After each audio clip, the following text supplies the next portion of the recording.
Hello, this is Ruslan Malinovsky. Hello, this is Roman Yaremchuk. Hello, I'm Sergey Rebrov. And you're listening to Ukraine Plus Football.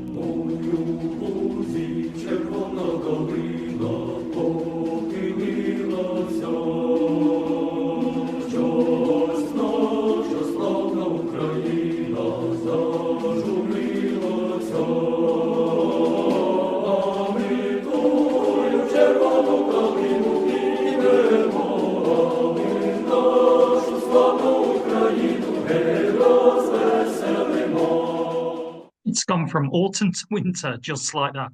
The annual mid-season break is drawing in closer. Late comebacks are coming at the detriment to Shakhtar.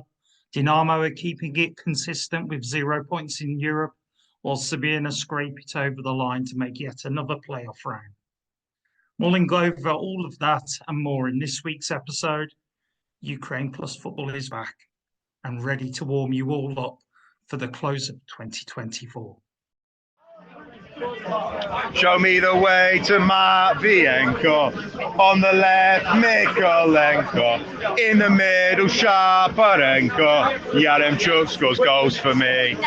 Sha-la-la-la-la-la-la-la. Ukraine, sha-la-la-la. Where else better to get us started tonight than looking at Zbrina over 2024? Back in January, we looked at this year full of optimism. And as it comes to a close, we have to ask the question, was it one of the worst years in recent memory?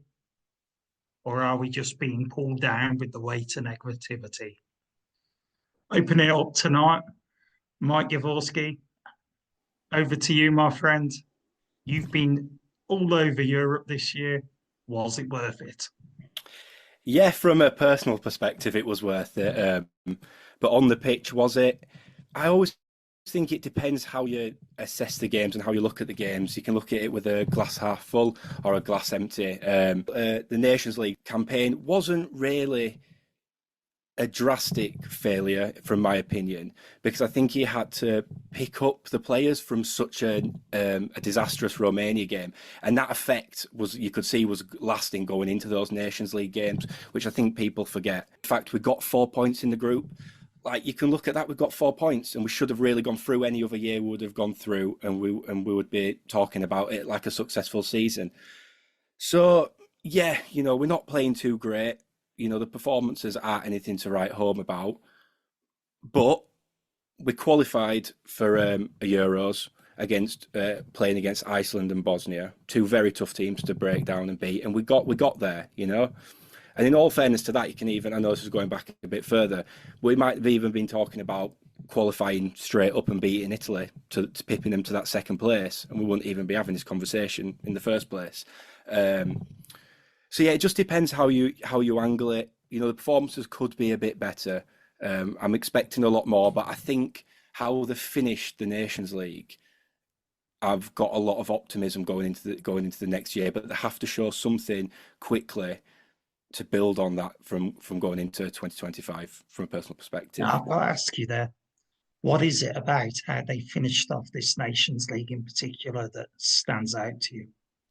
Well, I felt, one thing that I quite liked was they showed a little bit more aggression and a bit more fight. There was that passion that was crying out for in the first two games. You could see that in the last two, and I was seeing a little bit of needle, giving in the challenges, a little bit of a follow through, and in very brief glimpses, there was moments of like what looked like a balanced midfield. They looked like they were working in union and they were picking up the wingers. That was only very briefly, though. There were a lot of times where I think it looked unnatural the way they were playing from the midfield and the wingers. They weren't picking up the wingers in a way that I felt was natural. A lot of the balls were hit and hope. Do you know what I mean? The ball, it should be done in a natural fashion. Get the ball down, get it out your feet, and get it out wide. And there was no connection really between the team. But there was glimpses of it. There was glimpses of it, a good bit of passion, good bit of aggression. They got the results and they scored a few goals. So am I looking at it from too much of a positive place? Am I too optimistic here? Optimism's always got a place, my friend. It certainly has. And going into a new year, what better way to step forward, than a bit of that behind you. Hey, Yeah. Andrew, are you going to pull us back down to earth though now?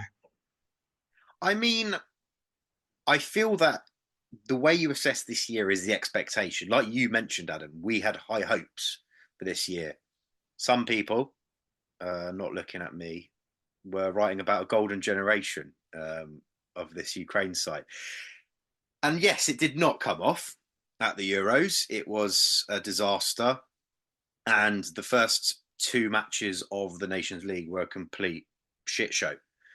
However, I feel as a result of that, Rebrov was kind of forced to quickly, maybe even prematurely, maybe he should have done it earlier, but he was forced to, regardless, make some drastic changes to his squad. Get rid of the old boys, Yarmolenko, Stepanenko on the whole, Sidorchuk as well, and focus more on maybe some of the other players that haven't been getting a look in from some of even the other clubs in the UPL that, you know, even under the likes of Shevchenko or elsewhere, and even under Rebrov in his first year, more or less, were completely being overlooked. If you weren't playing in UEFA comps, be that Dnipro 1, be that Shakhtar or Dynamo, if you play for anyone else, good luck, really. But now I think it's sort of opened the board up. It's added motivation to players of playing for any of those other clubs as well, that, yes, you actually can get into the national team squad if you show some consistent form and play well and offer something even in the domestic league that is the UPL right now and the level that it is, which is, you know, the worst it's probably ever been. And as a result of that, you know, when you start playing there for Zbrina, you can then, I don't know, get that potential move out of Ukraine if you aren't playing in Europe per se. For me, I think the main positives certainly are the new names that we saw. We spoke about him last month. Kaluzhny once again played really well against Albania, in my opinion, in that final game where he started. The two games that he started in, we won. Coincidence or not, that happened. And something that Mike just added there, balance in midfield. I think something that's completely evident is that, we'll hark it back again, Sudakov and Shaparenko cannot play together in the same 11. They're just almost the same identical players. And whenever they are on the pitch together, they pick up the same spaces. They sort of even mimic each other's runs, you know, try and get involved. And they're basically just cancelling each other out. And as a result of that, which is something that happened in the second half against Albania, Ukraine sort of fell apart a bit because that control in the midfield where you need a more of a conservative ball-playing player like a Zinchenko, for example, who added that quality in there that has actually been missing for the past few months whilst he's been injured. And also that leadership, which is something that he brings compared to a lot of the others where, you know, Shaparenko doesn't really have that personality. Sudakov is trying, but I feel that he's not really a captain per se. And it seems that just a balanced midfield, you know, be it Kaluzhny or Brashko, with the likes of a Zinchenko in there, and then throw in that attacking midfielder too, be it Sudakov, be it Shaparenko. I mean, Sudakov's been much more consistent this year, in my opinion, bar the Slovakia game. And, you know, from there, you can build on things. And I feel that Rebrov is quite a conservative, stubborn manager. He didn't like to change much in the early days, but once the pressure started hitting, he started doing it. So let's see if that continues into next year, because obviously it's another big year where qualifying is on the line. And this is kind of his now chance of a magnus opus to get Ukraine to the World Cup, and which is everything that's being assessed on his role, which Shevchenko said that that's essentially what we will be working toward. And if we don't make it, then the the reviews will come in following that. And I'm sure that if, maybe Ukraine don't make it to the World Cup, then questions will be asked of Rebrov's future more seriously. And then obviously we've got Belgium in the Nations League playoffs, which Ukraine did end up scraping through towards on the last day. Probably got the hardest team, I think, out of the four on paper, per se, on world rankings. But let's not forget, Belgium were terrible in the Euros. And it's just like Ukraine's own, maybe, inability to finish and do away with the chances that they had in that game where they drew 0-0, that, they didn't beat them. And even it's that maybe it was just a bit of that conservatism returning, because Tedesco is one of the worst managers ever, in my opinion. He's keeps on getting these big jobs. He was terrible at Leipzig, he was over there in Moscow at some stage before the full-scale invasion and stuff. Crap there. Doing a terrible job here. There's rumours that he might actually not make it to March. There's rumours that Philippe Clement, who is the current Rangers manager, might take over. Who knows if that's going to improve and things, as Rangers are not doing particularly well in the league, at the very least, not too bad in Europe, in paradox to Dynamo, who beat them earlier on in the season and not doing too well in Europe now. But anyway, it's something that I think that we can certainly take as a changing of the guard, just like the first ever Nations League, which Shevchenko utilised to bring in some new faces, phase out old ones. Seleznov, I think, had his last couple of appearances in the first ever Nations League back in 2018. And then that was the end for him. That was where Yaremchuk got introduced slowly but surely. And then he sort of became a key player. He still seems to be the most consistent big game player for Ukraine in recent years. Amazingly, he scores goals when they're needed, and has done, compared to Dovbyk, who is still struggling quite a lot up front for Ukraine and even for Roma of late. It's just he seems very isolated, lots of offsides, for some reason terrible first touches as well. So I don't really know what's going on with him at the moment, but you'd hope that some kind of winning formula can be honed out come the World Cup qualifiers, whenever that may be it in June or whether they start in September if Ukraine are in a 4-man group or a 5-man group. But we'll find that out on the 13th of December, which I think is next Friday. So we'll be dissecting the World Cup qualifying group in the next episode. But interesting to hear maybe Ray's thoughts on Belgium. What do you think? Do you think it's possible to get past them, return back to the glory days of the Nations League Group A? Yes, it sounds fun. However, you mentioned, Andrew, that Belgium was not impressive in Euros. Neither did we. And we are worth each other. Just that they have two problems. They have the generational change and the managerial gap. Whereas us, we have a decent manager by our standards who is not motivated to work. Let's be honest, he doesn't care. He stays anyway. The players, yes, we have to swap Stepanenko, we have to swap Yarmolenko. We did actually already. We have to figure out how to play number 10s. We're not Brighton, right? We do not have Hurteller. We cannot know how to play two number 10s at the same time. As I mentioned, we have Rebrov for that. And you see where we are now. But in terms of the clash, yes, these are two evenly matched teams, even though Belgium has more, let's say, pizzazz historically, right? Because it's Central Europe. But talking about the league, Andrew, I cannot agree with you. But I think we can leave it for our later episode, because UPL these days is by far not the weakest in history. However, certain clubs are. We're going to touch on them later. Before we move on, obviously there's a bit of excitement going on amongst the murkiness of the club European campaigns. It's Stepanov at Leverkusen, who's certainly catching a few eyes, isn't he, with breaking the record of the youngest Ukrainian ever to play in the Champions League history. Am I right, Andrew? I read somewhere there's some rumours that German national team have got their evil eye on him and are trying to lure him away.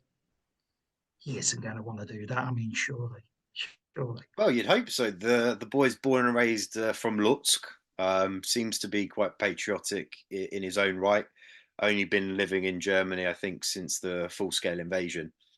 But he's really hit the ground running there. Since he sort of left Shakhtar Academy, he's been at Leverkusen for the past, I think, almost 2 years. Been prolific for the under-17s. He's still 17, by the way. Now he's playing for the under-19s, or he started the season playing for the under-19s, scored quite a few there. Then, as a result of a Bayer Leverkusen senior side problem with strikers, because Victor Boniface is now out, I think, until 2025 at a bare minimum, he's been called up to the senior side for the past few matches. He's been on the bench in 2 Bundesliga games in a row, which Leverkusen seem to have come back in both of those games. So I think that as a result of that, Alonso didn't want to risk bringing on such a young and inexperienced player, even for the final moments. I think if there's a more comfortable match where they're maybe 3-0 up or something like that, he might get some time soon, hopefully. With regards to the Champions League, yeah, they were 5-0 up. They had 20 minutes to spare, and he made his bow, beating the record held by Dmytro Tsyhankov way back in the early 2000s for Shakhtar, who was, I think, 18 years and 1 month. And then straight after that, you've got Sudakov, 18 years, 1 month and something else, and Zbrina was literally a day older than him. So you've got a fair few top talents who did make their debut at such a young age. Fingers crossed that Stepanov will be able to follow in their footsteps and also maybe make a name for himself in the Ukrainian national team as well. Because realistically, yes, Viktor Vatskov bringing out these rumours that the DFB are following him and want to call him up to the German national team system. I assume it will probably be the under-21s or the under-19s thus far at the moment. But I would be shocked if Stepanov was to do that, seeing as he has had some call-ups for Ukraine under-19s, under-17s over the past year. We've got the under-20 World Cup coming up next year, which I hope that he would be probably the starting forward from that, because you know, you've got the likes of Ponomarenko, you've got the likes of Christian Shevchenko. Ponomarenko's been having apparently weight issues, but scoring freely regardless of that. But despite that, you would think that a player who's playing for Bayer Leverkusen in the UEFA Youth League, playing with the seniors, probably deserves more of a chance to start and be given a call-up than either of those in that respect. So let's see if Dmytro Mikhailenko continues with that once we get next year, because the under-19s, I think, over the past month had a really shocking qualifying campaign for next summer's Euros and haven't made it.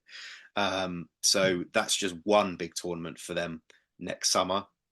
I'm hoping that Stepanov, doesn't get swayed, because remember we had Eric Shuranov back in the few years ago that did get swayed, ended up playing for the under-21s, and he was lurking around in Bundesliga 2. Now he's in Israel.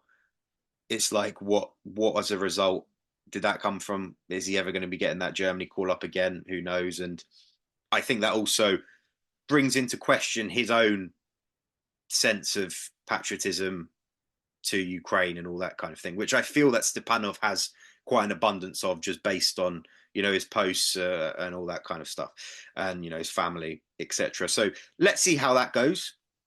Fingers crossed that he does stay with Ukraine and that he does make his Bundesliga debut soon, start scoring goals senior-wise, and then, it's only up from there, hopefully, barring any injuries and all that kind of thing. And I mean, it's a good place to start, because Xabi Alonso seems to be a brilliant coach, and that's exactly what you want compared to this sort of old-school post-Soviet style that Ukraine has.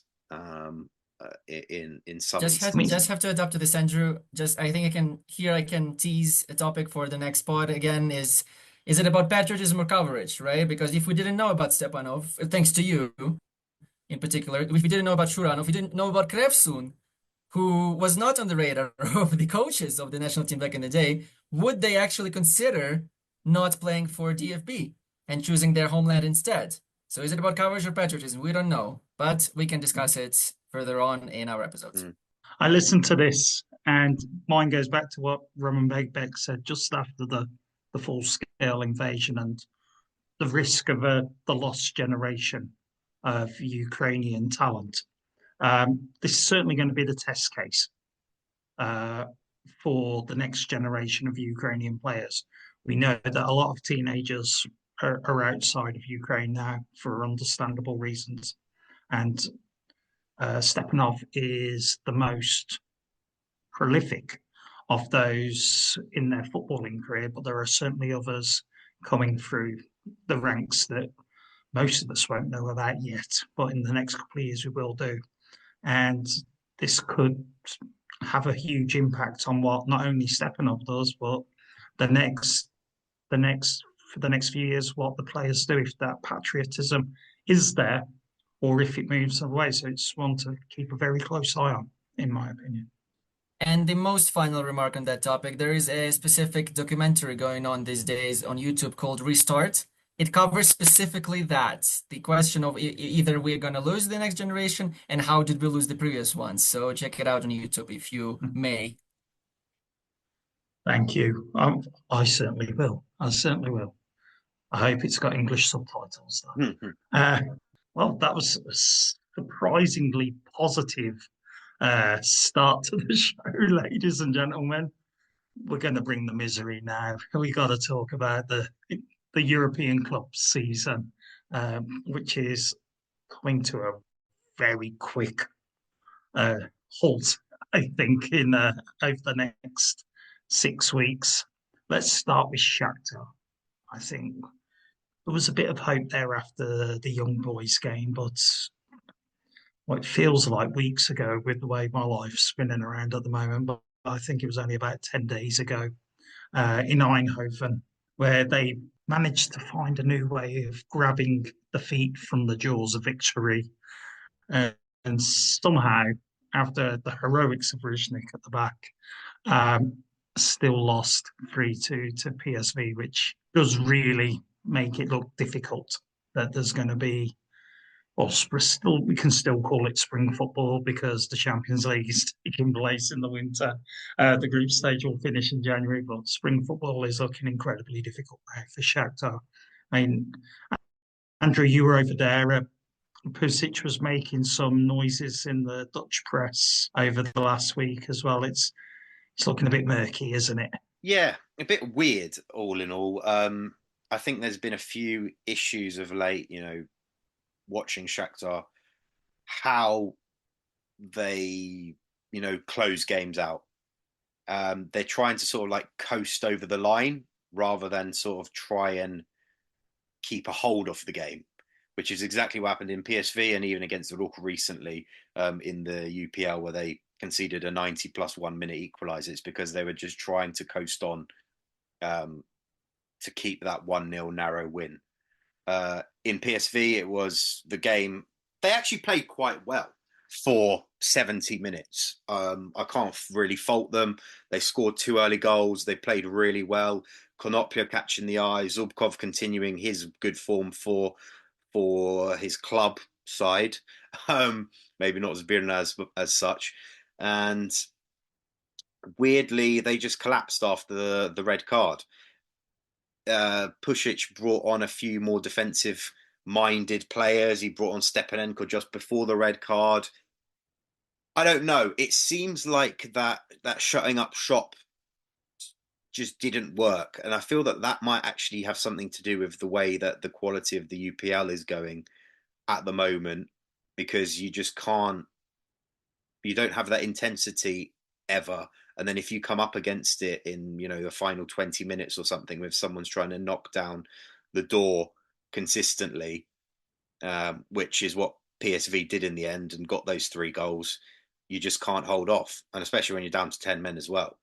So Yeah, that was kind of demoralizing, but I felt weirdly elated after the game anyway, because it was such a, entertaining match. It was like, oh, wow, fair enough. But huge loss of points for Shakhtar. And now with their 3 games to go, Bayern, Brest, and Dortmund, it's like, can they even get a single point out of those 3 games?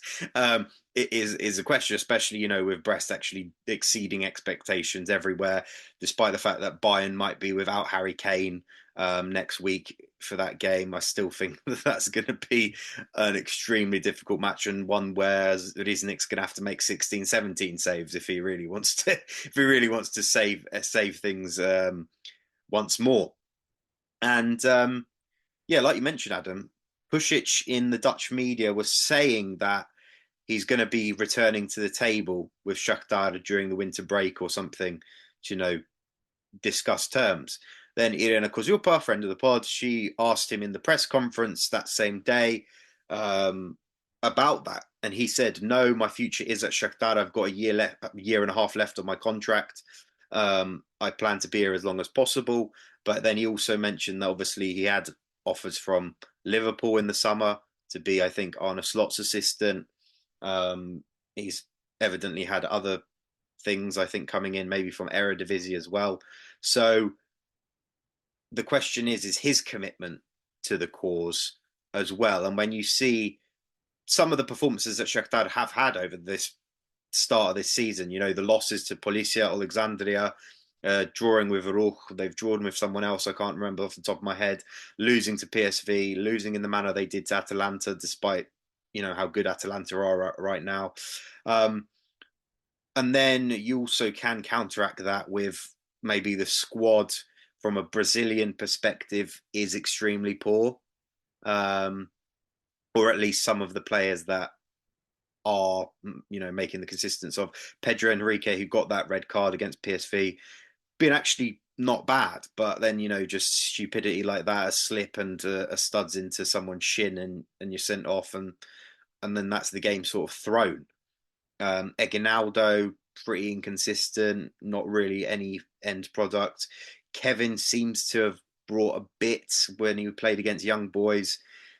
Was all right in that first half against PSV, but similarly seems to be a bit of a lack of bite or something like that. Marlon Gomez seems promising, but he's not getting many minutes because you've got Sudakov starting ahead of him largely.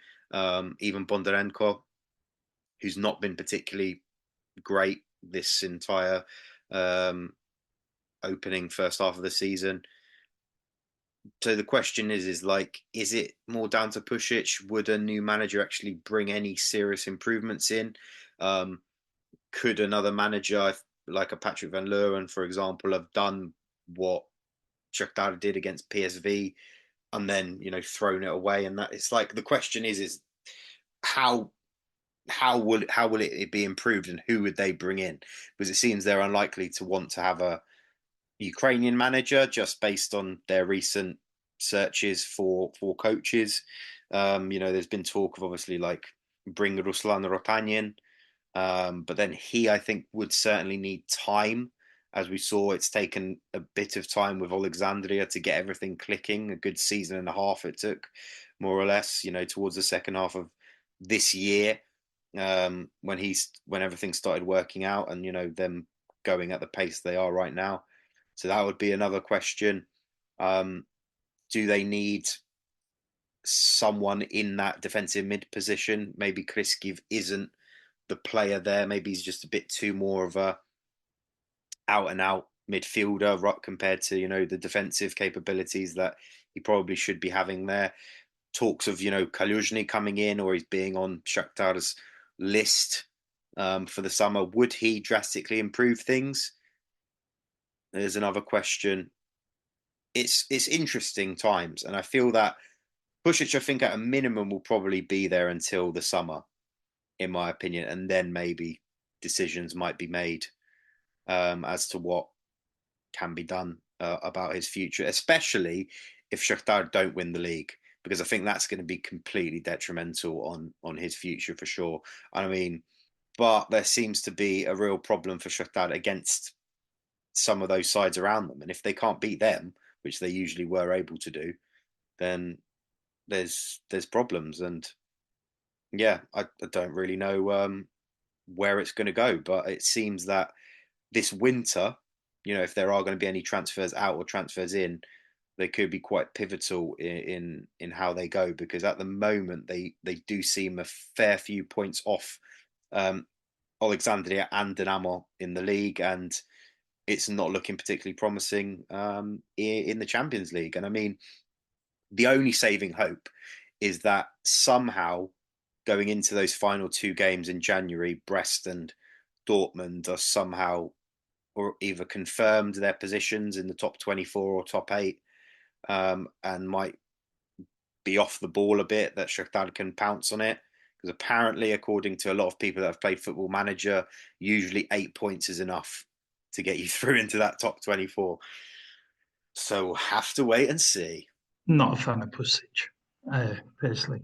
It's amazing to think Liverpool want him as assistant manager, given the way Shakhtar have gone backwards. I mean, if he leaves, Stanic can be the head coach. That would be cool. That'd be great. That would be cool. That would be cool.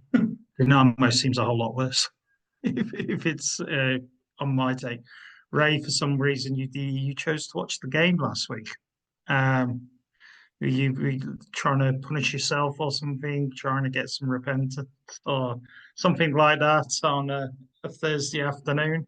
I did ask myself that question somehow about what went wrong. I mean, it went wrong a while ago, and we just see the outcome of it. It's just that in Mexico, where I am now, in the afternoon, there's nothing to do. So, me personally, that's why all the midnight or all the European matches in Europe are in afternoon, in the middle of the week here. So I have an ability to watch them. So I watched it, and well, it was one of those games, and I was asking myself another thing, which was, is it the worst Dynamo since 1991?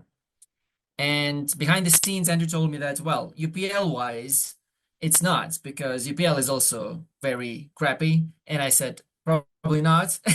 But let's take Europe itself, right? I mean, I remember, well, I know of the results of Dynamo European campaign since 1991. And it was Champions League back then. And it was, well, not so good. Then we played Barcelona, and then a lot of other things happened. For me, the worst season for Dynamo in Europe was 5-06, when they didn't qualify anywhere. And they lost to Swiss team, which I'm not going to mention because all the fans remember it anyway. And that was it. So they didn't qualify at all. And that was the worst. I feel that the past, however many years, have been the worst ever for Dynamo, really, because I think the last time they won a game in Europe in the final tournament was against Ferencváros at the Olimpijski way back in 2020. Yeah, Champions League. So Wow. if you compare that to the fact that they are still without any points in this current Europa League campaign, they got absolutely battered by Ferencváros this year, 4-0 at home, per se, where attendances are in the 5,000s, by the way, and getting lower and lower. The last match, I think, was 4.5k at a stadium capacity that, holds close to 60 or 55,000. So that in itself is like adding the extra couple hours that you have to take to travel, or the flight that you have to get to Hamburg, evidently adds its own physical toll. But Andrew, and probably sorry to mental toll on the interrupt you. players. This is happening in Europe. This is happening in European competition. Yes. So they're still there. So they got their money for taking part in it. It's good enough. Yes. But is Okay. it enough for us? No, it's not. I feel that it's very poor when you consider how they played in those Champions League qualifying matches. I mean, Mike, what do you think's down to the fact that this drop-off has happened? You obviously watch a lot of them in the UPL as well. And yes, they get the job done over the line, but it's like, Why on earth? How have they dropped off so massively from those? Even the Salzburg games that they ended up losing very narrowly, they looked so much better than they do right Of now. course. Which I always think it's difficult for Ukrainian teams to go from being, obviously going to the quality of the UPL, but you're playing as the best of the best, and all of a sudden you're switching up that tactic to either going against really high quality teams or you're switching up your tactics to defending, and I think that can be a bit of a difficulty for both Shakhtar and Dynamo. Should we have cancelled Europe starting from 2022 and just play inner competition? Because I heard some desperate Dynamo fans shouting out after Ferencvaros that no, 2022 was a mistake. Don't let our teams into Europe. It was a huge error. But all that would have done would have set Ukrainian football back even further, because they would have ended up being at the very bottom of the pile. They would have been in, the San Marino vibes in terms of rankings, coefficients. And then it would have taken probably forever to return to those heights. And I mean, it would have obviously drastically removed the pull of Shakhtar being able to bring in anyone of any kind of caliber, I think. Dynamo obviously don't really bring in many foreign players anyway, so it kind of wouldn't have been too much of an impact for them. And the ones they do bring in, they either don't want to play or they've got some kind of issue with them and that kind of thing. So, which is what's happening with Ceballos. He had a couple good games, got some concussion, got some injury, and then he's sort of not been thought of since. And you've got the likes of Bilovar playing, who's one of the, very poor. Mahavko is very inexperienced, scoring own goals every week. Not for his own fault, really, but still, he needs someone more experienced alongside him if he wants to do anything of any, positive use, or if he's ever going to reach anywhere close to something that Zbrina was in this Dynamo team. He certainly needs someone with more experience alongside him. And even like a Denis Popov, I don't think is the kind of player that brings that reassuredness, sadly. So the way we're talking about these players, they're going into abyss anyway. They're just doing it for larger scale. The question is that it's not. I don't think it's the get rid of Europe altogether. I just feel that Dynamo's level is the Conference League.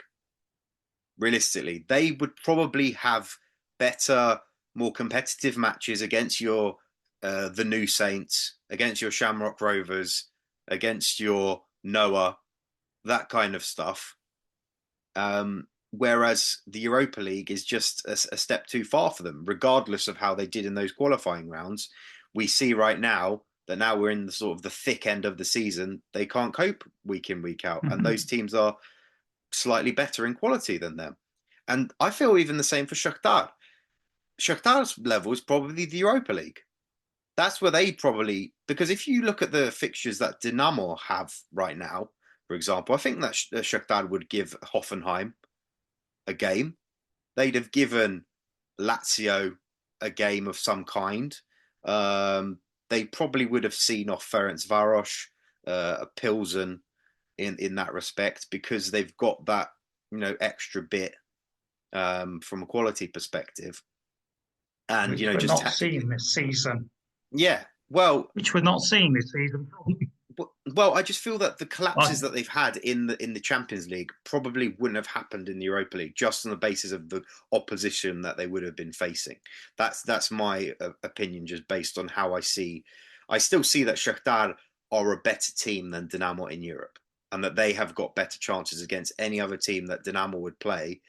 Shakhtar have got better chances of beating that team than Dynamo ever would have. That's how I see it. Somehow, I still think there is a managerial aspect involved. In their heads, in the heads of Shakhtar establishment, they wouldn't collapse to Europa League, and that is the issue, which is understandable. So that's the thing. It's just the way that these new formats work. Realistically, I feel that Dynamo's level is the Conference League right now, anyway, where they would be able to get into those knockout rounds, in my opinion. Similarly, Shakhtar would give it a go at the very least in the Europa League and be a bit more competitive. Whilst anyone else might be in those boats of, the new Saints and the Lans and all that kind of thing, Alexandria, Polissya, Kryvbas, if they were ever able to qualify. But that in itself is pretty difficult for them, just the way that everything's going. How about this? They just stop getting players sent off. As simple as it is. Yeah, like you stop getting red cards. Cut the rest of all that out. Yeah, bloody fullbacks and sendings off, Just literally, just without bloody head losses. Yeah, typical. And I mean, I feel there's something as well. It's some of the players' attitudes aren't, I think, fully there. Shaparenko, in particular. I mean, for Dynamo, he just seems agitated when I see him. He goes in for a tackle or loses a ball, and it's like, that's it. I feel that his performances have tailed off substantially. I mean, especially since the start of this season, in my opinion. Yeah, individual bits of quality here and there, but sort of, to carry it for 90 minutes as we know he can do, just isn't there. And I feel that maybe it's kind of parallels with what we saw with Tsyhankov in the last 18 months that he was at Dynamo. Just that move is so essential because the motivation's dried up. The plateau of just any development has, hit its ceiling, and he has to go. And I mean, the question is who is going to be willing to fork out whatever Dynamo want for him, which seems like quite a substantial fee, because I think it's not going to be the likes of Tsyhankov. Was lucky that he had 6 months left on his contract and he got to go pretty quickly, wound that down, whereas I think Shaparenko's still got a fair bit, and it could end up being a kind of a Matvienko story, as we saw at Shakhtar, where he didn't get that Brighton move a few seasons ago, which I think would have been really big for him and at least given him an opportunity to go somewhere else. And now he is resigned to finishing his career with Shakhtar, in my opinion. Realistically, I mean, he's coming on to 30 now, I think, maybe 29. And it's like, realistically, even though he has improved significantly this half season, in my opinion, compared to recent years, you just would struggle to see him getting out of there, especially with Shakhtar wanting 20 million for him, for example. If they, were to go for a 10 discount or something like that, then maybe some team around Europe would go in for that. But I feel that sort of big prices, it seems unlikely. And I mean, you're even getting your likes of your Konoplya's getting new management or representation from an agent perspective. He signed with Wasserman recently, who is also the agency of Ilya Zbrina. They're quite a big American-based agency, and they've got players across all the top 5 leagues and all that kind of thing. Evidently, Konoplya's looking on moving elsewhere. His performances have picked up hugely after a relatively underwhelming Euros. He's looked really good for Shakhtar, looked really good against PSV as well. So let's see where that takes him. It's going to be interesting to watch. Going to be very interesting to watch. This winter's going to big statements ahead for a few players, I think. Elsewhere around the league, Mike, I know you've been watching it still a lot, keeping your motivation up. Polissya, Andrew's favourite team. We won't ask him to discuss what's going on. Not looking good for them, is it, mate?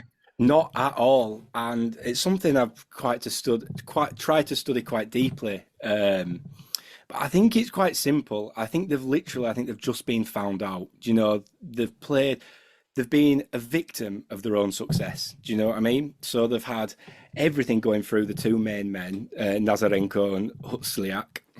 And I think teams have just looked at that and thought, well, if we stop for them from playing, you stop Polissya from playing. And they're right. And for the fans, it's not the greatest thing to watch, and I've done the job on the pitch. It's not the greatest job for the players. You basically just put 2 men, you sit on them, you stop the crosses coming in, you stop them creating anything, and you can see it. They have no plan B.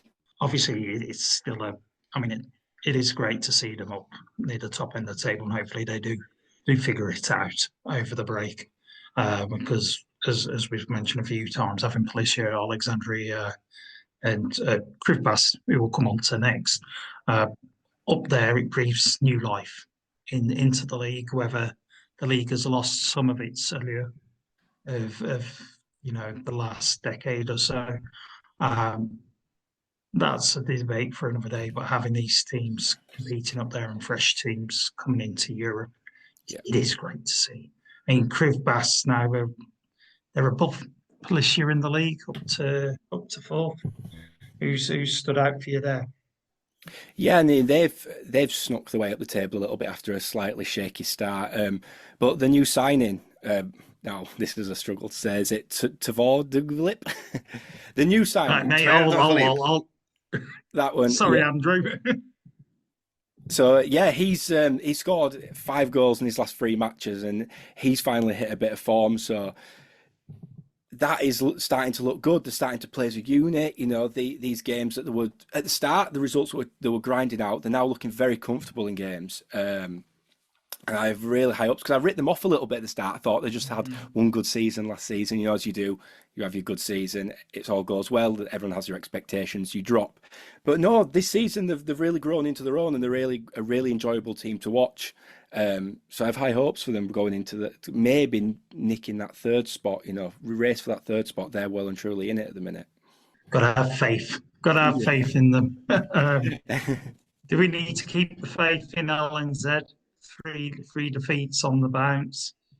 I know Ray, when he was discussing Dulup in particular. What are your thoughts on him, Mike?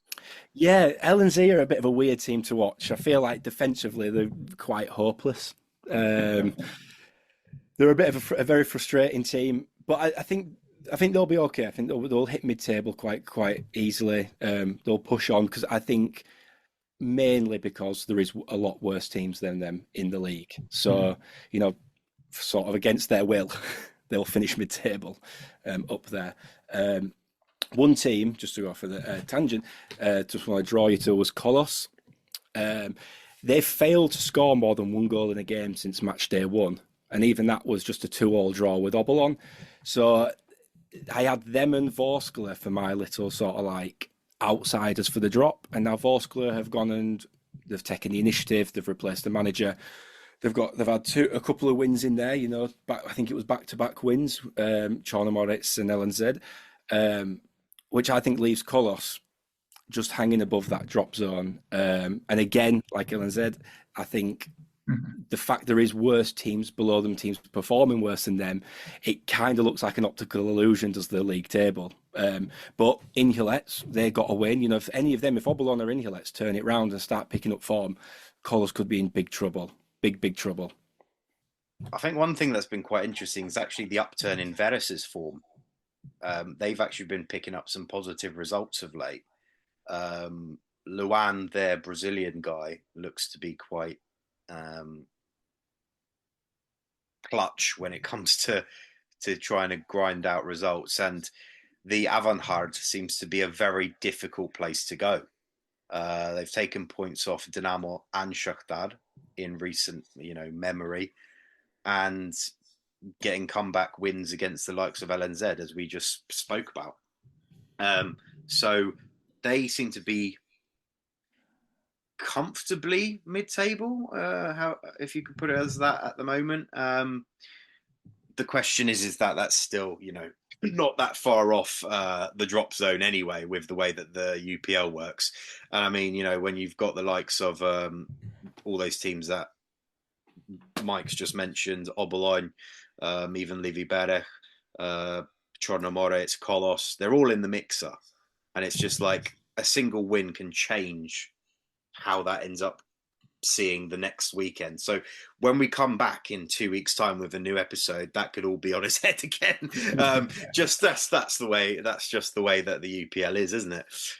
Definitely so. I think when we come back, probably April, May time, it will still be as tight going into the final couple of games, and it's one of the great things about this league. Something that just popped in my head when we were talking about LNZ, of course, was when I did my four of the 24 oblasts back in 2019. LNZ were a non-league team. They're playing in amateur championship as LNZ Lebanon back then. It's only 5 years ago, and here they are now, a solid mid-table UPL team. Obviously, you can look at it through both sides. But what a great growth for that club. A bit of investment, but they've attracted a lot of talent. I think to Chikazi, and it's great to see how they're getting on, and Yeah, hopefully they'll make a better fist of it than Kolos have done. I think over the last few years. yeah. Well, being another one of those agricultural sides, as you mentioned, but I feel that definitely, Adam, that LNZ seem to be very promising. I mean, I've been seeing random highlights of youth team games from where LNZ are hosting like matches at their training complex, and it looks really nice over there, like whatever they're building, and like like really bright purple advertising hoardings and stuff like that. It looks good. The question is that obviously Carrasco at the moment is under quite heavy pressure coming in as this foreign manager. I think Andriy Kolisnik, who's obviously one of the main directors there at the club, trying to go for something a bit newer. And then I think Bray wanted to touch on the fact that Dulub, some of the fans on certain websites have been saying that Dulub was actually better than Carrasco. So, I mean, that's just old school Belarusian style football from Dulub. And whereas for Carrasco, it's just difficult to close out those games. Like Mike was saying, the defense is particularly poor. There's been rumours that he might get the sack, Carrasco, during the winter break. Rumours that the likes of an Alexander Kucher could come in, but it's like, was he really that good when he was at Dnipro 1, when he was at Metal and all that kind of thing? I mean, I think that's still a lot. We'll have to wait and see regarding whether Kucher is a coach of that particular high caliber anyway, if he was to take over. But that doesn't seem, I don't think, particularly close at the moment anyway. And then, yeah, right down at the bottom, I think we saw a new alt Kiev derby over the past weekend, Obolon against Livy Berech. Another one for the Kiev City versus the Kiev Oblast debate, similar to one we had maybe last month between Ruch and Karpaty and that kind of thing. I think this one is not particularly of any kind of high ripper in terms of feistiness or anything like that. But I mean, this match really didn't have any other outcome than a draw, to be honest. I don't think. And it's good to see, obviously, both of them in the top flight, because Obolon has got quite a good fan base. Livy Berech is trying to build one with the great facilities they have, with the fan shop that they've just recently opened. That seems to be quite forward thinking. Mike's got a nice present coming from Ukraine soon from that very Livy Berech fan shop. Our friend Phil has visited there, and he's obviously extremely impressed. Just as always, I think the main talking point about Livy Berech for most Kievans is the location and how difficult it is to get there in the grand scheme of things if you don't travel by Marshrutka or drive. It's to get right down to the bottom. Yeah, if you were walking, it might take you a few days from Slavotica metro station. But it's good to see these kinds of things, or these kinds of clubs developing in that particular plight. And I mean, even Inholets have ended their own drought of being winless. The famous Twitter page Europe's Winless are now without the UPL because Inholets actually beat Vorskla, to the shocking sensation of everyone. Under Maximov, Vorskla actually looked pretty good since he came in, and then they put in an all-time stinker. Inholets were pretty unstoppable. They've got a goalkeeper, Palamarchuk, who has saved five consecutive penalties, which is a UPL record. So I doubt Andrew, Inholets are got a going to question for improve you now. any After further. that, But yeah. got a question for you. After that result, Krupivsky, have they knocked $1 million off his asking price? I don't think so, but that's quite an interesting one to debate, I think. Krupski evidently recently been linked with New England Revolution in MLS, and there's been talking, price Tatutekev said that Vorskla wanted $3 million for him, or 3 million euros. I can't remember exactly. And the talks are ongoing and all that kind of thing. And then over the past week, talks have kind of stagnated a bit, from according to my sources as well. So we'll see how that ends up going. I think the main question is for Krupski, who is a established under 21 Ukraine player, first choice right back there, working with a marketing team in terms of SMR, for anyone who knows them on Instagram and around.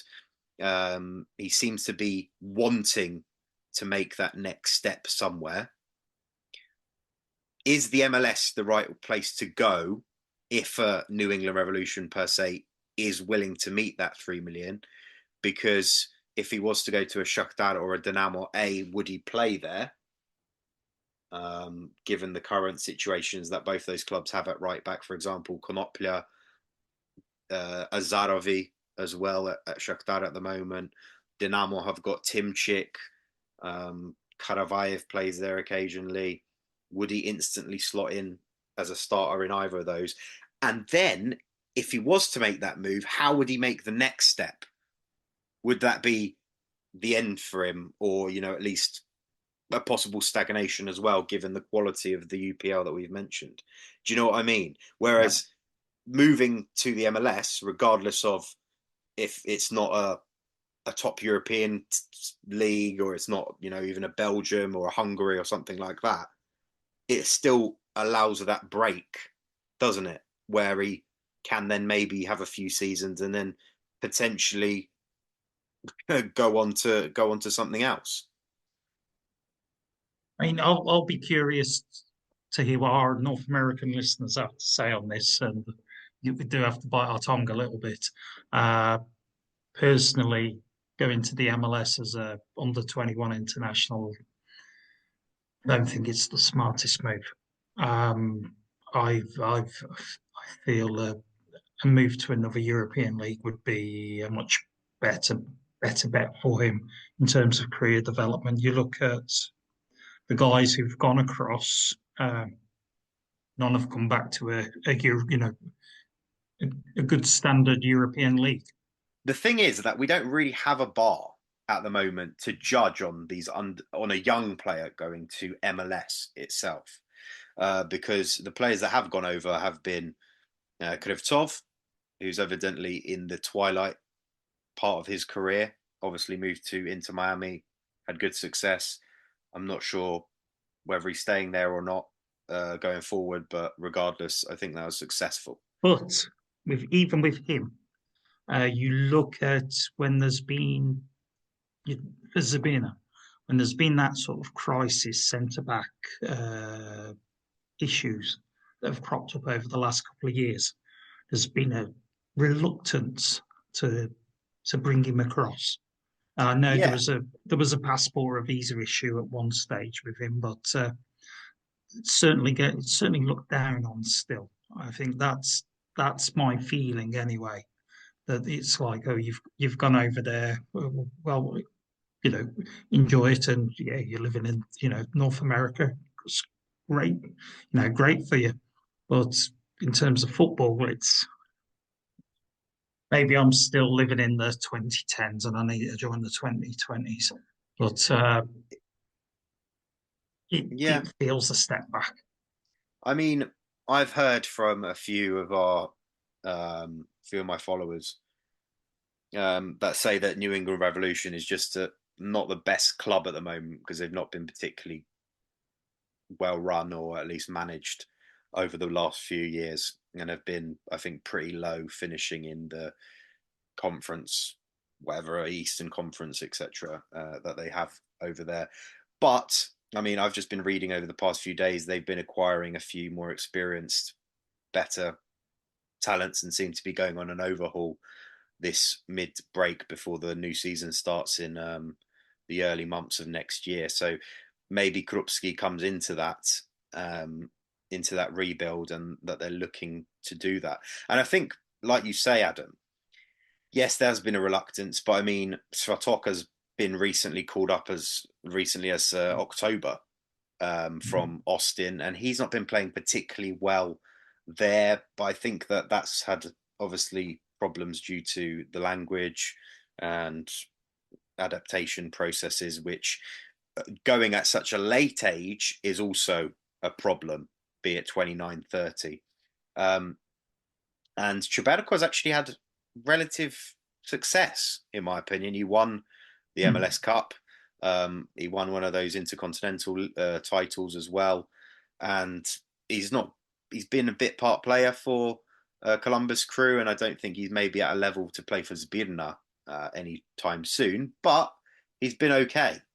So I feel that Krupski, if he was to move, if this somehow did come to fruition, and if it is reignited or whatever, then it would be a good couple years for him to develop, maybe build on that English, because it will be forced upon him, have that in his repertoire, and then maybe make that move to if it is going to end up being a Belgium or somewhere like that when he's 22, when he's 23, and then make that maybe next step beyond that when he's 25, 26 to one of the bigger leagues. And I feel that it's going to be easier to do that going to MLS or something like that, because at the moment there's not been any rumours that a European team is after him. Yeah. And if obviously an MLS side is willing to pay $3 million for him, it seems unlikely that any other club would be. And I mean, if he was going to go to Dynamo or Shakhtar, I would be shocked if they paid anything close to that. It's probably going to be similar to some of the rumours that we've heard from like Kryvbas or maybe Tato Takea, where there might be player swaps involved and, part of the fee coming in later or that kind of thing. So I think it'll be interesting, and it might be a marker for how some other young players go in the future as well, if this move was to come off or not.